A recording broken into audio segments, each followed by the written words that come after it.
Afternoon, everyone. We're back here in the shop working on the Model T some more. I've been going through the front suspension and steering in this car, making sure everything is safe and roadworthy. Had a little problem here with this one, the kingpin bushings. I think somebody replaced them at some point and either didn't ream them in a straight line or reamed them incorrectly, or not at all, because they were so tight that they were binding on the kingpin here and making this pin turn.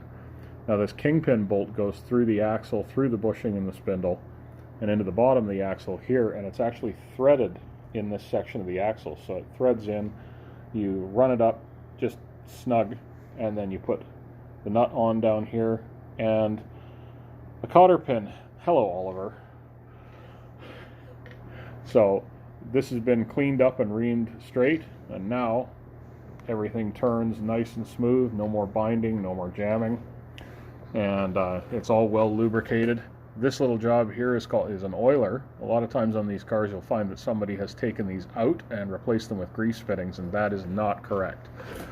These kingpins and the tie rod ends are both oiled, not greased. So you turn the little oiler cap a quarter turn and it opens a little hole there. You fill it up with oil, let it close, and it runs down through both bushings here. And the tie rod end here is the same way.